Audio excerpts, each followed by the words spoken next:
Princess Lyrelei stood in the great throne room, her head bowed low.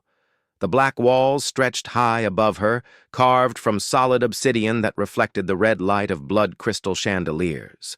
Her father, King Valdris, sat on his bone throne like a mountain of shadows and fury. His red eyes burned as he stared down at his daughter. "You have failed again," King Valdris said. His voice echoed through the vast chamber. 500 years of training and still you are weak." Lyrelei kept her head down. She could feel the eyes of the noble houses watching her from the galleries above. Lord Draven of House Shadowmere laughed quietly. Lady Vex of House Bloodthorn whispered something cruel to her companion. They had all come to see the king's useless daughter face judgment. "Your fangs are too small," the king continued. "Your mind powers barely work on humans. You cannot even drain a victim properly without feeling sick." He leaned forward on his throne. "Are you even my blood?" The question hit Lyrelei like a physical blow. She had heard the whispers for centuries. Some said her mother had been unfaithful. Others claimed she was cursed. All agreed she was not a true vampire. "I have tried, father," she said softly. "I have trained every day. I have studied our ways." "Trying is not enough," King Valdris roared. His voice shook dust from the ancient stones. "You are the heir to the Sanguine Empire. Our people have ruled this sector for 10,000 years. We are the apex predators of the galaxy. And you feel sorry for our prey." Lyrelei remembered the last test. She was supposed to drain a captured human diplomat completely. The man had begged for mercy, telling her about his children back home. She had only taken enough blood to sustain herself, then let him escape. The shame burned in her chest. "The noble houses question my bloodline because of you," the king said. "They wonder if I am too weak to produce a proper heir. Lord Draven has already suggested his son would make a better ruler." From the gallery, Lord Draven smiled. His son, Prince Kyle, stood beside him with sharp fangs gleaming. Kyle had never failed a test. He could control human minds from across a room and drain a victim in seconds without a trace of emotion. "I have made my decision," King Valdris announced. "You will go to the human frontier world of Kepler 442b. You will serve as our ambassador there." Lyrelei looked up in shock. "Ambassador? But father, This is your last chance to prove you have vampire blood," the king said. "The humans on that world are primitive and weak. Even you should be able to dominate them. Bring me proof of their submission, or do not return at all." The noble houses murmured with satisfaction. Everyone knew this was not really about diplomacy. It was exile. The king was sending his embarrassing daughter to a backwater world where she would either die or finally prove herself through conquest. "You leave tonight," King Valdris said. "Take the old jump ship from Hangar 7. If you truly are my daughter, you will make those humans bow before our empire. If not—" He did not need to finish the sentence. Lyrelei bowed deeply. "Yes, father. I will not disappoint you."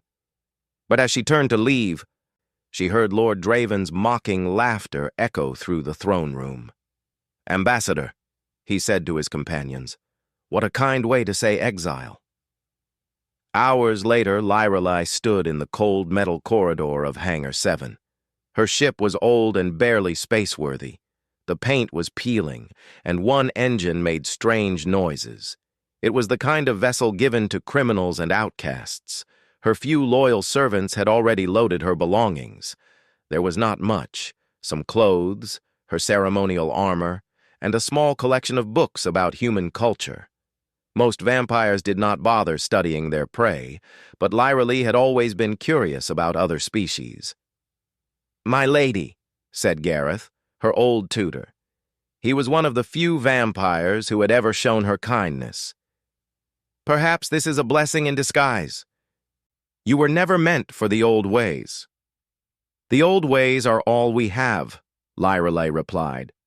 "I am a failure, Gareth. Everyone knows it. You are different, Gareth said gently. That does not make you a failure. Sometimes the galaxy needs something new. Lyrelay hugged him goodbye, then climbed into her ship. The controls were simple enough. She had learned to pilot during her training, though she preferred reading to flying. As the ship lifted off from the moon fortress, Lyrelay looked back at the massive structure her ancestors had built. The Sanguine Empire controlled 50 star systems from this fortress. Vampire fleets patrolled the trade routes, taking tribute from weaker species. It was a system built on fear and domination, but lately rumors had reached even their remote sector. Something called the Zephyrian hive mind was conquering worlds on the far side of the galaxy. Entire civilizations were disappearing. Some said these Zephyrians were made of living crystal and could not be killed. Others claimed they had weapons that could destroy whole planets. The vampire nobles dismissed such stories. What threat could any species pose to the mighty Sanguine Empire? They were the apex predators. They had ruled for 10 millennia. As her ship jumped into hyperspace, Lyrelay wondered if perhaps her father's arrogance was misplaced. The galaxy was vast and full of surprises. Maybe being different was not such a terrible thing after all. The journey to Kepler 442b would take 3 days. 3 days to prepare for whatever waited for her among the humans. 3 days before she learned whether she would prove herself worthy or die trying. Behind her, the vampire fortress grew small and disappeared into the starfield. Ahead lay the unknown. The ship's warning alarms screamed as Lyrelay dropped out of hyperspace. Through the viewport, she could see Kepler 442b spinning below her, but something was wrong. The planet's surface glowed with explosions. Massive ships hung in orbit, firing down at the world like angry gods. "What is this?" Lyrelay whispered, gripping the controls. Her ship's computer crackled to life. "Unknown vessel. This is Human Defense Corps Command. You are entering a combat zone. Identify yourself immediately or be destroyed." Before Lyrelay could respond, something hit her ship hard. Sparks flew from the control panel, and the lights went out. Through the darkness, she saw a massive crystalline ship turning toward her. It looked like a floating mountain made of sharp, glowing crystal. Energy beams lanced out from its surface. "Zephyrian contact!" the human voice shouted over the radio. "Unknown ship, get out of there now!" Lyrelay's ship spun out of control as another blast struck the hull. She tried to stabilize, but the engines were failing. The planet's surface rushed up toward her as gravity took hold. The crash was violent, but not fatal. Lyrelay's vampire constitution helped her survive impacts that would have killed a human. When she crawled out of the wreckage, she found herself in a muddy field surrounded by strange plants under an orange sky. In the distance, explosions lit the horizon. She could hear the sound of weapons fire and something else, human voices shouting orders. As a vampire princess, she had expected to arrive at some primitive human settlement and easily establish her dominance. Instead, she had landed in the middle of a war. "Don't move." Lyrelay spun to see 5 humans in military armor pointing weapons at her. Their leader was a tall man with dark skin and sharp eyes. Unlike the humans in vampire records, these did not cower or beg for mercy. They looked alert and dangerous. "I am Princess Lyrelay of the Sanguine Empire," she said, trying to project authority. "I demand to speak with your leaders." The humans exchanged glances. Their leader stepped closer, studying her pale skin and pointed ears. "Vampire," he said quietly. "Captain Marcus Chen, Human Defense Corps. We've heard of your people but never seen one this far out." "You will address me as Your Highness," Lyrelay said. Though her voice lacked conviction, these humans did not seem impressed by her title. "Right now, I'll address you as a potential threat," Marcus replied. "This world is under attack by the Zephyrian hive mind. If you're here to cause more trouble..." A new alarm sounded from his radio. Alpha Squadron, we need immediate medical at Grid 77. Multiple casualties, heavy bleeding. Marcus looked at Lyrelai, then made a decision. Can vampires heal others, or just themselves? What? The question caught her off guard. My soldiers are dying, Marcus said bluntly. Can you help them or not? Lyrelai had never been asked to help humans before. Her people saw them as prey or, at best, servants. But something in Marcus's voice moved her. My blood has healing properties, but that'll have to do. Move! Marcus and his squad ran toward the sound of battle, and after a moment's hesitation, Lyrelai followed. They crested a hill to find a scene of devastation. A human transport had been hit by a Zephyrian energy weapon. Soldiers lay scattered around the wreckage, bleeding and broken. A young medic worked frantically over a wounded woman. She's losing too much blood, he said desperately. I can't stop the bleeding. Let me try, Lyrelai said softly. She knelt beside the wounded soldier and bit her own wrist, letting her regenerative blood drip into the woman's mouth. Within seconds, the terrible wounds began to close. The woman's eyes fluttered open. Angel, the soldier whispered, then passed into healing sleep. Marcus stared at Lyrelai in amazement. How many can you heal? I don't know, she admitted. She had never tried to help this many people before. For the next hour, Lyrelai moved from soldier to soldier, sharing her blood to heal their wounds. Each time she felt weaker, but she could not stop. These humans fought not for conquest or dominance, but to protect their families and homes. Their courage in the face of certain death amazed her. Why do you fight? She asked Marcus, as they took shelter in a damaged bunker. The enemy ships are enormous. You cannot win. Marcus looked at her with surprise. We fight because this is our home. These are our people. But you could surrender, Lyrelai said. Serve the Zephyrians. Live as slaves instead of dying as heroes. That's not living, Marcus replied. That's just existing. Humans don't just exist. We live. We hope. We fight for tomorrow even when today looks impossible. Through the bunker's broken window, Lyrelai watched human soldiers sharing their rations with civilian refugees. She saw engineers working desperately to repair weapons while under fire. A group of children were singing quietly to calm the younger ones. Your people are strange, she said. How so? Vampires fight as individuals. The strongest rule the weakest. But you... She struggled for words. You fight together. Even your weak help your strong. Marcus smiled grimly. Humanity's greatest weapon isn't our technology or our numbers. It's that we never give up on each other. A new explosion rocked the bunker. Marcus's radio crackled with urgent reports. Zephyrian ground forces detected. Large crystal formations moving on our position. What are these Zephyrians? Lyrelai asked. Living crystals that work as one mind, Marcus explained while checking his weapons.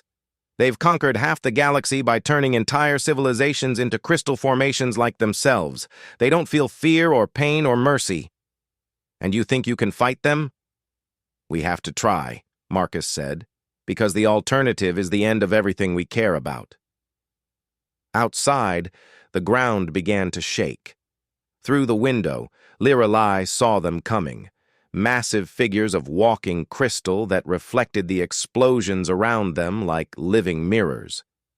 They moved with perfect coordination, like parts of a single organism. All units, this is command, the radio announced. Execute Thermopylae Protocol. Repeat, Thermopylae Protocol is in effect. Lyrelai had no idea what that meant, but she saw the effect on the humans around her. They stood straighter. Their fear changed into determination.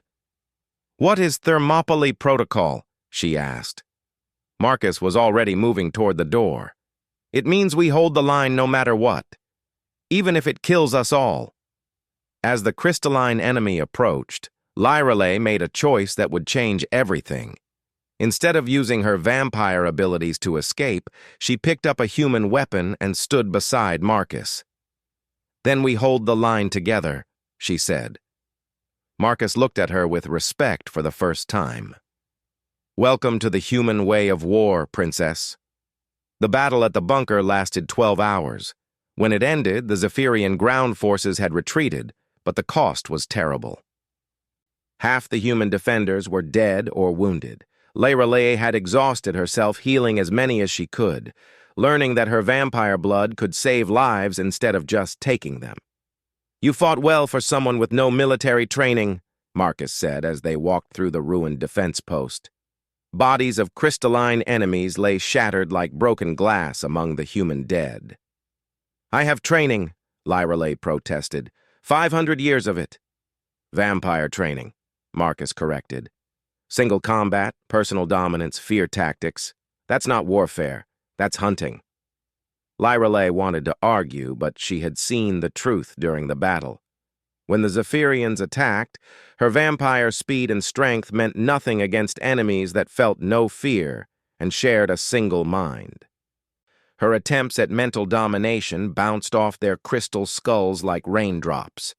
But the humans had something different. They moved like a single organism, each person knowing exactly where the others would be. When one soldier fell, another stepped into their place instantly. They shared ammunition, covered each other's weaknesses, and fought with a coordination that impressed even a vampire princess. "Teach me," she said quietly. Marcus stopped walking and looked at her carefully. "Why?" "You're vampire royalty. You could leave this world anytime you want." "Because you're fighting to save everything you love," Lorelei said. "My people only fight to take things. I want to learn the difference." Over the following months, Marcus became her teacher, and eventually something more. He showed her how human military units worked like the organs of a body. Scouts were the eyes, communications were the nervous system, engineers were the hands that built and repaired, medics were the immune system that healed damage.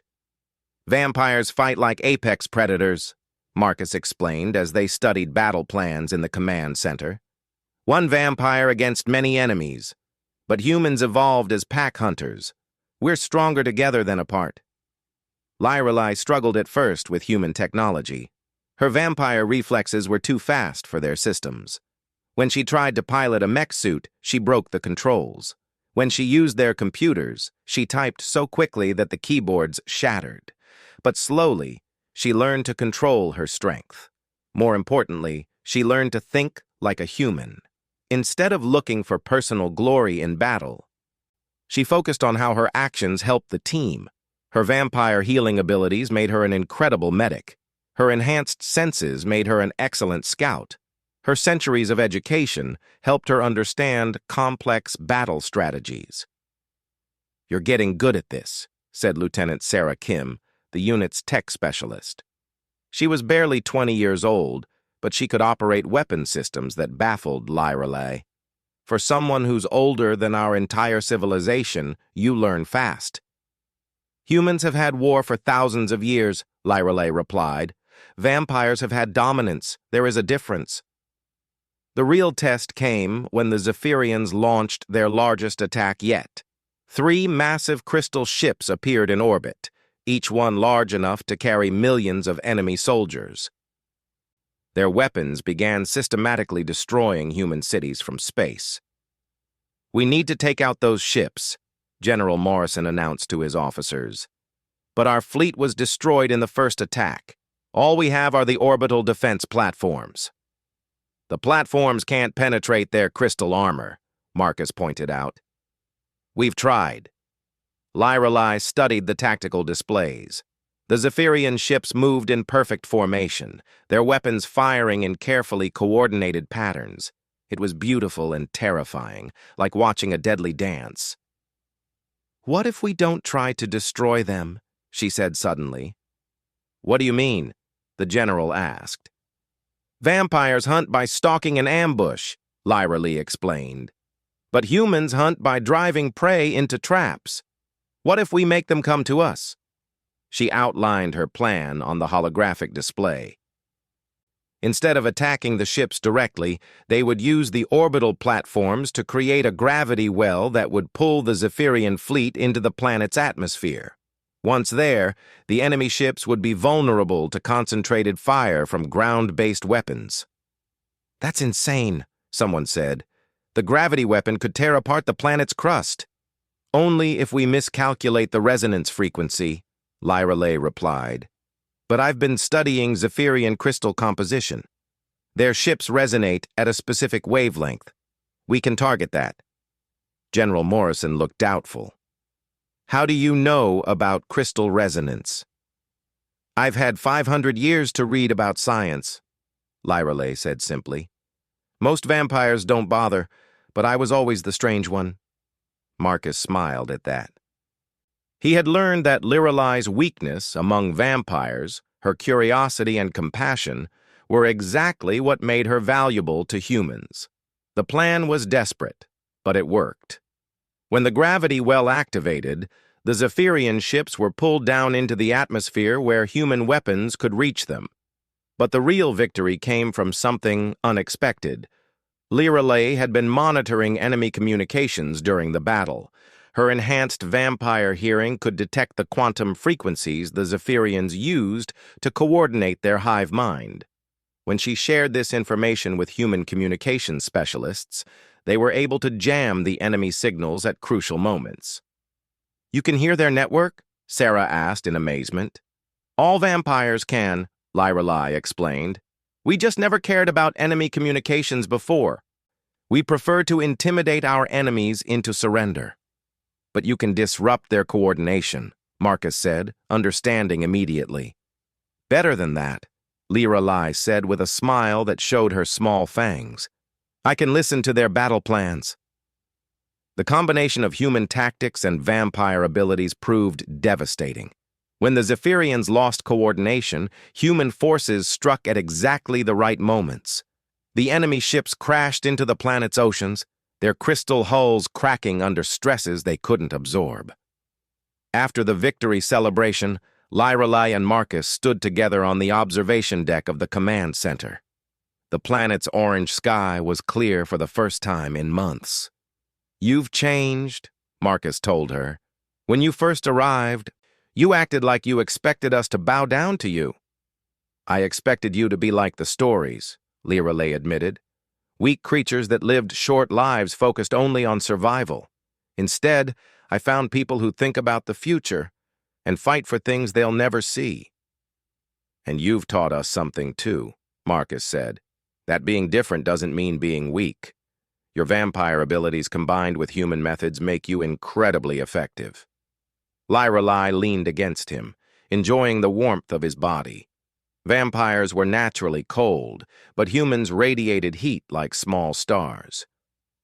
"Marcus," she said quietly, "there's something you need to know. My people, they don't know about the Zephyrians. If this enemy reaches vampire space, my father's arrogance will get everyone killed. Then we'll have to warn them." "They won't listen to warnings," Lyralay said. "Vampires only respect strength. I would have to prove that human methods work." "How?" Lyralay looked up at the stars where she knew her home waited among the distant suns. "I'll have to go back, and I'll have to bring proof they can't ignore." Marcus was quiet for a long moment. "That sounds dangerous." "It is," Lyralay agreed. "But I've learned something from humans. Sometimes you have to risk everything to save everything." High above them, the first stars began to appear in the darkening sky. 3 years after leaving as an exile, Princess Lyralay returned to the Sanguine Empire. But she was no longer the weak daughter who had failed her trials. Her ship was sleek and strange, built with a combination of vampire and human technology. Behind her came a small fleet of vessels that looked like nothing the vampire nobles had ever seen. King Valdris waited in the throne room, but this time he was not alone. Lord Draven stood at his right hand, while Prince Kael sneered from the shadows. Word had already spread through the Empire about the princess's return. Some called her a traitor. Others whispered about the alien ships that accompanied her. "So you return," King Valdris said as Lyrelei entered the Great Hall, "and you bring strangers with you." Lyrelei wore armor that seemed to shift and flow around her body, adapting to her movements. At her side walked Marcus, whose human features drew disgusted looks from the vampire courtiers. Behind them came a delegation of human military advisors, their strange technology humming quietly. "I return as your daughter and heir," Lyrelei said formally, "and I bring allies." "Allies?" Lord Draven laughed coldly. "These are humans, child. Prey animals. What alliance could we possibly need with cattle?" "The kind that will save our people from extinction," Lyrelei replied calmly. The throne room erupted in angry voices. Vampires had ruled this sector for 10,000 years. They were immortal predators who bent entire civilizations to their will. The suggestion that they needed help from short-lived humans was an insult. "Silence!" King Valdris roared. "Explain yourself, daughter." Lyrelei stepped forward, her new armor gleaming in the red light. "The Zephyrian hive mind is coming. They have already destroyed dozens of civilizations across the galaxy. Their advanced scouts have been mapping our territories for months." "Impossible," Prince Kael said. "Our patrol fleets would have detected any invasion force." "Your patrol fleets are dead," Marcus said quietly. His words carried across the hall like a curse. "3 of your battle groups were destroyed last week. The survivors who escaped told us what they saw before we lost contact." King Valdris leaned forward on his throne. "What survivors? What contact?" Lyrelei activated a holographic projector built into her armor. Images filled the air above the throne room, massive crystal ships tearing through vampire vessels like they were made of paper. The assembled nobles watched in stunned silence as their supposedly invincible fleets were systematically destroyed. "The Zephyrians don't fight like anything you've faced before," Lyrelei explained. "They don't fear death. They can't be dominated by mind control. They work as a single consciousness across millions of individual units. Every vampire tactic fails against them." "Then what do you propose?" King Valdris asked, his voice suddenly uncertain. "Alliance with humanity," Lyrelei said. "Human military doctrine is based on cooperation and adaptation. They've already defeated Zephyrian forces in dozens of battles. They can teach us how to fight an enemy that thinks as one." Lord Draven's face twisted with rage. "You suggest we bow to lesser beings. Humans live for barely a century. They have no fangs, no supernatural strength, no mental powers. What could they possibly teach us?" "Survival," Lyrelei said simply. The argument that followed was fierce and bitter. The vampire nobles could not accept that their empire might need help from humans. Some accused Lyrelei of being brainwashed. Others suggested she had been replaced by an imposter. But their arguments stopped when the first attack came. The palace's warning system screamed as massive shapes appeared in the void around the vampire homeworld. The Zephyrian main fleet had arrived, dozens of crystal ships, each larger than vampire dreadnoughts. "All defensive fleets engage the enemy," Lord Draven commanded. Through the throne room's great windows, they watched vampire ships rush to meet the invaders. The battle lasted less than an hour. Zephyrian weapons sliced through vampire hulls like they were made of ice. The enemy's perfect coordination made vampire individual heroics meaningless. "This is impossible," King Valdris whispered as his fleets died before his eyes. "This is why I came back," Lyrelei said. She was already moving toward the command center, Marcus and the human advisors following her. "We can still save the homeworld, but only if you accept human methods." "Never," Prince Kael snarled. "I would rather die as a true vampire than live as a human's pet." "Then you'll get your wish," Marcus said grimly. "Because dying is all you'll do if you fight them the vampire way." King Valdris watched another of his battleships explode in silent fire. For 10 millennia, vampire fleets had been invincible. Now they were being swept aside like insects. "What do you need?" he asked his daughter. "Full command authority," Lyrale said, "and the ability to integrate human technology and tactics with our remaining forces." "Absolutely not," Lord Draven protested. "She's been corrupted by these aliens. We cannot—" Another explosion lit the sky as 3 more vampire ships died. "Give her what she wants," King Valdris said quietly. The transformation that followed was unlike anything in vampire history. Human advisors worked with vampire engineers to modify the remaining ships. Lyrale used her knowledge of both cultures to coordinate defenses that neither species could manage alone. But the greatest challenge was the vampires themselves. Nobles who had spent centuries commanding through fear and dominance struggled to work as part of a coordinated team. Some refused to take orders from humans, even as their world burned around them. "They won't listen," Captain Sarah Kim told Marcus after another planning session ended in arguments. "Half of them still think this is beneath their dignity." "Some will learn," Marcus replied. "The smart ones already are." He was right.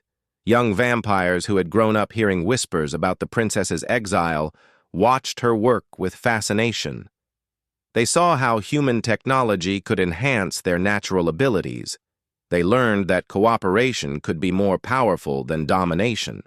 Lyrale found herself becoming a bridge between 2 very different ways of thinking. When vampire nobles complained about human battle plans, she translated them into concepts they could understand. When humans struggled with vampire technology, she helped them adapt. "You've changed more than I expected," King Valdris told her during a brief pause in the preparations. "You sound like a leader." "I learned from the best teachers," Lyrale replied, looking toward where Marcus was helping vampire pilots understand human fighter tactics. "Humans don't just fight to win. They fight to build something better." "And what are we building?" Lyrale looked up at the sky where Zephyrian ships hung like crystal death. "A future where different species can be stronger together than they ever were apart." The king was quiet for a long moment. "Your mother would be proud of you." "She would be proud of what we're all becoming," Lyrale corrected. Outside, the final preparations for the great battle continued. Vampire ships fitted with human shields and weapons took their positions. Mixed crews of both species worked together for the first time in galactic history. The fate of both civilizations now depended on whether ancient pride could give way to new wisdom. The Zephyrians were coming, and there would be no second chances.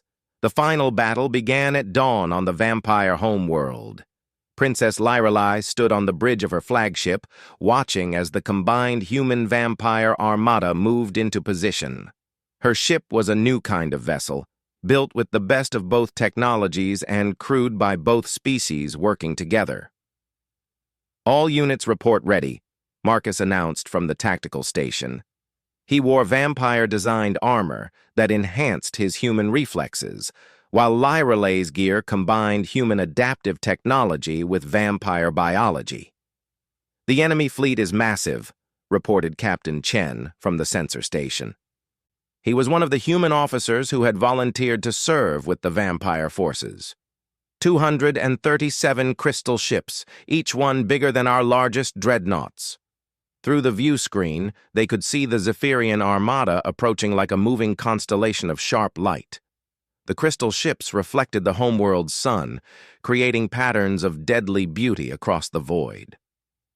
"Remember the plan," Lyrale said over the fleet communications. "We don't try to match their numbers. We use coordination they can't predict." Her father's voice came over the command channel. "All forces, this is King Valdris. Today we fight not just for vampire survival, but for the future of our alliance with humanity. Follow Princess Lyrale's orders as you would follow mine." The old vampire nobles had finally accepted reality. When faced with extinction, even ancient pride had to give way to wisdom. "Enemy ships are targeting our main formations," Sarah Kim reported from her station.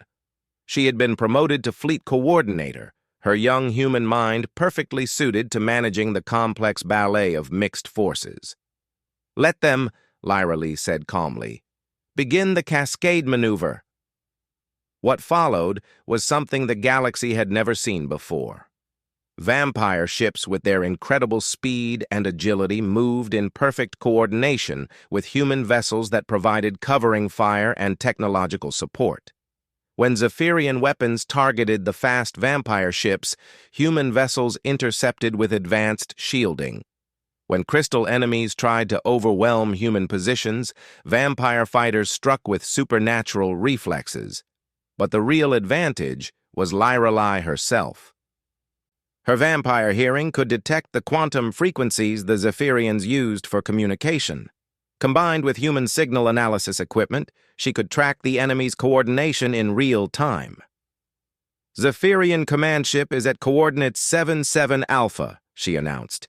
"It's coordinating the eastern attack wing." "All units, focus fire on that position," Marcus ordered. The combined fleet struck like a precision instrument. Human targeting systems guided vampire pilots to exactly the right positions. Vampire speed got them there faster than crystal enemies could react. When the command ship exploded, an entire wing of the Zephyrian fleet lost coordination. "It's working," King Valdris said over the communications, amazement in his ancient voice. "Their formations are breaking apart." But the Zephyrians adapted quickly. New command nodes emerged from their fleet, and their attacks became more focused.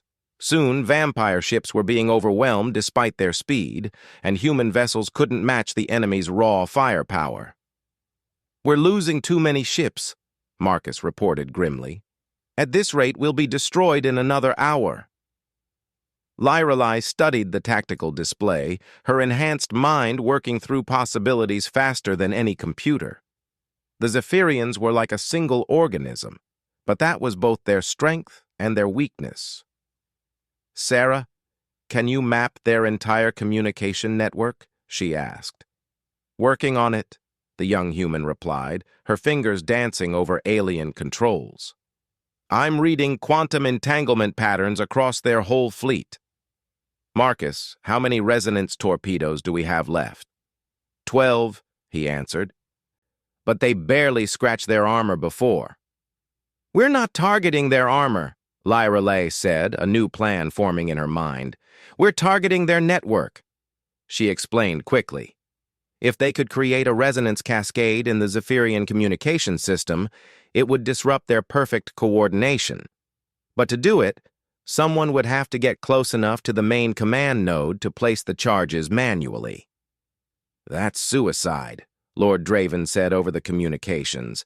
Despite his earlier protests, he was now commanding a squadron of vampire fighters with deadly efficiency. "The command ship is at the center of their fleet." "Not for me," Lyra Lee said. "I can hear their communications. I can predict where they'll fire." "I'm going with her," Marcus said immediately. "This isn't a human mission," Prince Kale interrupted. "If someone must die for the Empire, let it be vampire blood." "This isn't about vampire versus human anymore," Lyra Lee said firmly. "This is about all of us working together. Marcus, Kale, you're both with me. Sarah, coordinate the fleet while we're gone." The infiltration run was perhaps the most dangerous thing any of them had ever attempted. Lyra Lee's small ship, carrying her, Marcus, and Prince Kale, slipped through the Zephyrian fleet like a shadow. Her vampire hearing guided them past patrol groups, while Marcus's human technology masked their heat signature. "I must admit," Kale said as they dodged another crystal ship's sensors, "human stealth technology is impressive." "And vampire reflexes are keeping us alive," Marcus replied. "We make a good team." It was the first time the vampire prince had acknowledged human abilities without sarcasm. The Zephyrian command ship was a massive crystal cathedral that pulsed with inner light. Its surface was covered with communication arrays that connected it to every other ship in the fleet. "Setting the charges," Marcus said as they landed in a maintenance bay. "I can hear the network traffic," Lyrelay whispered, her enhanced senses overwhelmed by the alien voices. "It's beautiful and terrible. They really do think as one mind." "Makes them predictable," Kale observed, showing tactical skills he had learned from human advisors. "They can't adapt as individuals." They placed the resonance torpedoes at key points throughout the ship's communication core. But as they prepared to leave, alarms began sounding. Crystal guards flowed toward their position like living mercury. "We're trapped," Marcus said, checking his weapons. "No," Lyrelay said, understanding something at last. "We're exactly where we need to be." Instead of running, she opened her mind to the Zephyrian network. Her vampire consciousness, trained through centuries of mental discipline, touched the alien hive mind directly. For a moment, she experienced what it was like to be a single thought spread across millions of bodies. And in that moment, she spoke to them. "Why do you destroy?" she asked across the quantum frequencies. "What do you gain from making the galaxy into crystal?" The Zephyrian response was overwhelming, a blast of alien thought that would have shattered a human mind, but Lyrelay's vampire consciousness was strong enough to survive it.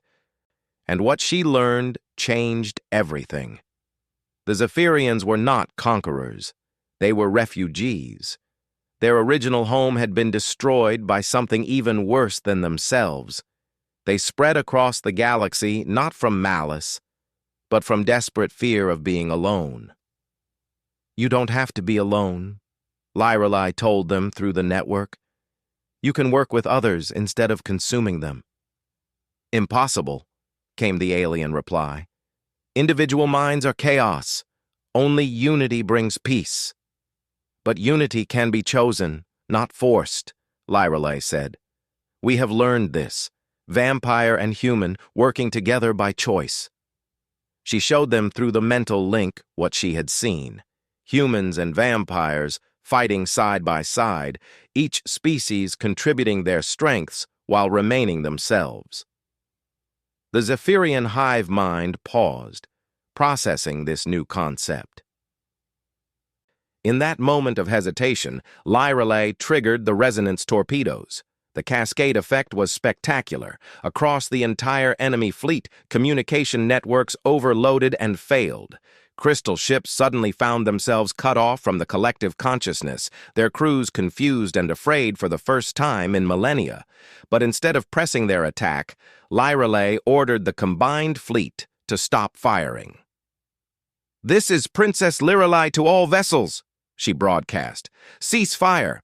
Offer quarter to any Zephyrian ships that stand down." "Have you lost your mind?" Lord Draven demanded over the communications. "I found it," Lyrelay replied. "The war is over." In the weeks that followed, something unprecedented happened. Zephyrian vessels began surrendering, their crews eager to experience individual consciousness for the first time. Some ships fled back to the outer galaxy, but others remained to negotiate. King Valdris abdicated in favor of his daughter, recognizing that the galaxy now required leaders who could unite species rather than dominate them. Lyrelay became not just queen of the Sanguine Empire, but the first head of the Interspecies Defense Compact.